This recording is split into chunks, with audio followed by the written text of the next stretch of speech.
माँ जी वो कल जब मैं रसोई में काम कर रही थी तब खिड़की से एक जलता हुआ पटाखा अंदर आ गया और मेरा हाथ जल गया। हे कृष्ण भगवान, तुमने उसी वक्त मुझे क्यों नहीं बताया?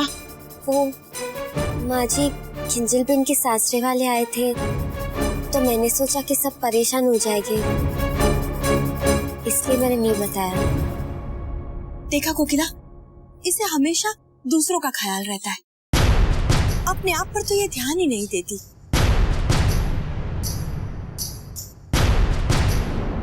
गोपी बहू, अब इसमें हल्दी का लेप लगा लेना, और अगर तब भी घाव न भरे तो इस बार मुझसे कहना जी। मैं डॉक्टर के पास लेकर चलूंगी तुम्हें। नानी भाभी, पंडित जी आ गए। मणि, तुम पंडित जी के लिए पानी लाओ। कोकिला, हम लोग पंडित जी के पास चलते हैं। सारू, और तुम गोपी बहू लेप जरूर लगा लेना। चलिए मोटा भाभी।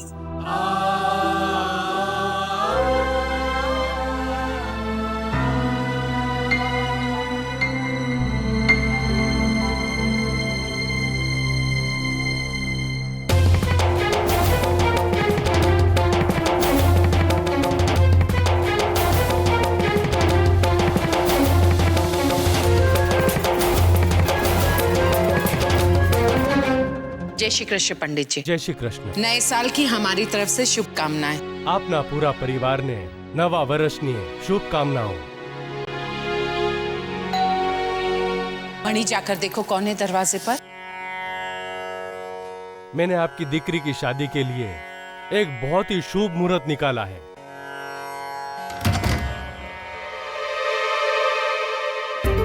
अरे किंजल, आजा बेटा।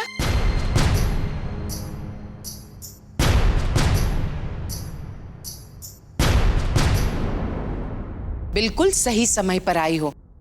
पंडित जी ने तुम्हारे लगन का मुहूर्त निकाला है।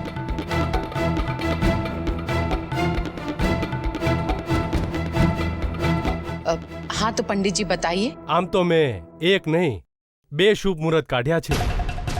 एक हफ्ते बाद है और दूसरा 1 महीने बाद।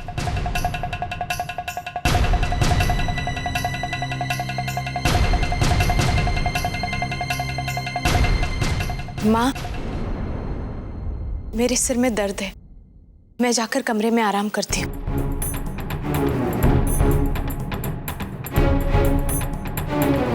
किंजल, किंजल बेटा। कोकिला, रेवा दे, उसी की शादी का मुहूर्त निकल रहा है ना, शर्म आ गई होगी।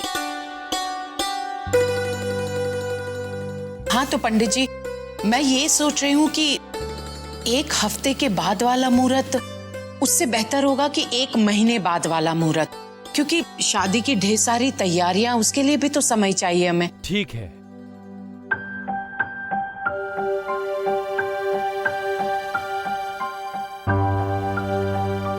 चिरंजीव इलेश और भाग्यवती किंजल की लग्न पत्रिका देखने पर और ग्रहों की दिशा मिलाने पर इनके विवाह का शुभ मुहूर्त अगले महीने की 5 तारीख को है। वधामणी कोकिला। तबने पर मोटा भाभी। पंडित जी, मैं मेहता परिवार के साथ परामर्श करके फिर आपको सूचित करती हूँ। ठीक है। जय श्री कृष्ण। जय श्री कृष्ण। जय श्री कृष्ण। मोटा भाभी, मैं मेहता परिवार को फोन करके आती हूँ। 1 मिनट कोकिला, मैं ये सोच रही थी कि ये खुशखबरी हम सबसे पहले पा को फोन करके बता देते हैं, उसके बाद सबको बताएं तो। आपने बिल्कुल ठीक कहा मोटा भाभी।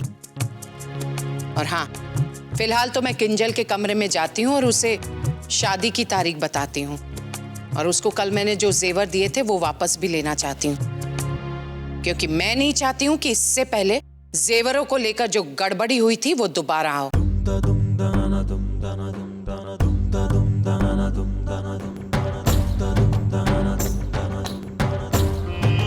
अच्छा।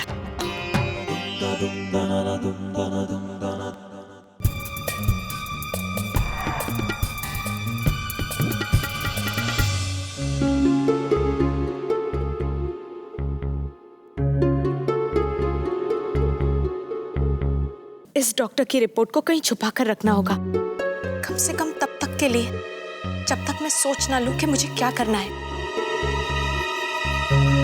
कहाँ छुपाऊं?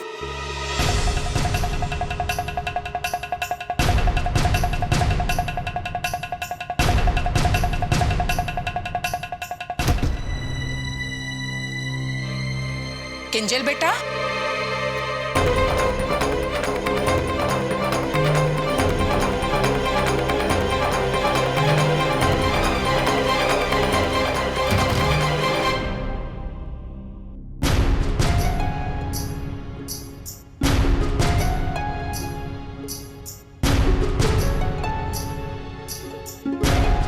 किंजल बेटा, क्या हुआ? परेशान क्यों लग रहे हो? नीचे मैं तुम्हें आवाज लगाती रही, किंजल किंजल, तुमने सुना नहीं? पंडित जी तुम्हें आशीर्वाद देना चाहते थे। वो माँ, बताया तो था आपको, सर में थोड़ा दर्द है। अरे हाँ, तुम डॉक्टर से मिलने गई थी ना? क्या कहा डॉक्टर ने? कोई चिंता की बात तो नहीं है ना? किंजल, तुम तो डॉक्टर से मिलने के बाद ज्यादा बीमार लग रही हो। कोई गंभीर बात तो नहीं है ना? वो माँ, मैं, बोलो ना। माँ वो पहले तो फ्लू हो गया है और साथ ही फूड पॉइजनिंग। मेरा मतलब है दो बीमारी एक साथ हो गई है तो ठीक होने में वक्त लगेगा। क्यों घबरा रही है? ठीक हो जाएगा दवाई से। पंडित जी ने तुम्हारे लग्न का मुहूर्त बताया है और मैं शाम को केतकी बहन को फोन करके बताने वाली हूँ।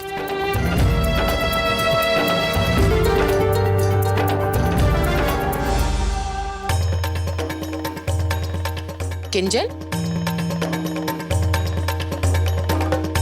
किस सोच में डूब गई? अच्छा किंजल, बेटा मैंने तुम्हें जो दागिने पहनने दिए थे ना, वो मुझे दे दो। और हाँ, केतकी बेन ने भी तोहफे में जो जेवर दिए हैं वो भी मुझे दे दो, मैं उसे संभाल कर रख लेती हूँ। किंजल, ध्यान क्या छे? वो माँ, वो नहीं, मैंने कहा अलमारी से जेवर मुझे दे दो, मैं उसे संभाल कर रख लेती हूँ। चल अवे।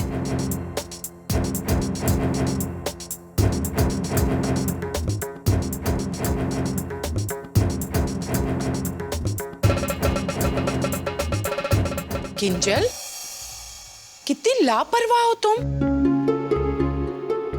अलमारी में इतने सारे जेवर रखे हैं और तुमने अलमारी खुली रखी है।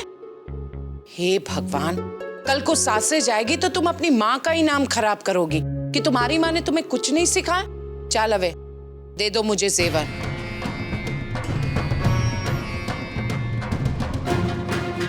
किंजल, जब शाम को मैं केतकी बहन को फोन करूंगी तो तुम मेरे पास ही रहना। चल अलमारी बंद कर दे।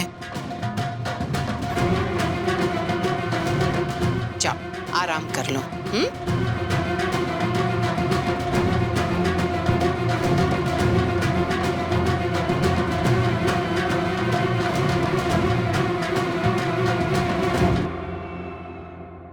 अच्छा रहेगा अगर वो रिपोर्ट मैं कहीं अलग रख दूं, कम से कम तब तक के लिए जब तक मैं माँ को सच बताने की हिम्मत ना जुटा लूं कि मुझे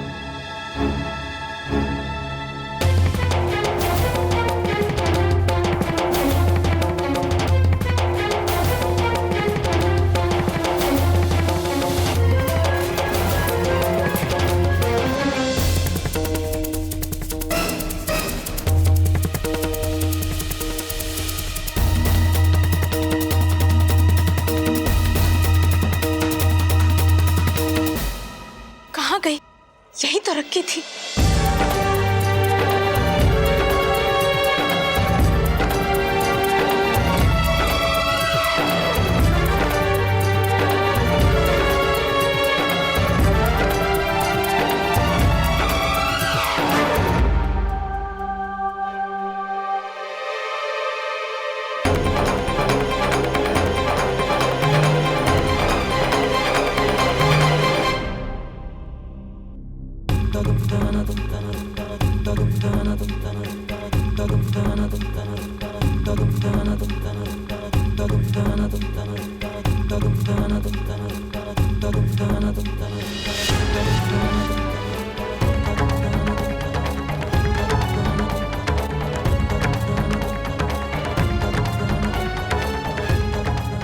ये तो कोई डॉक्टर की रिपोर्ट लग रही है।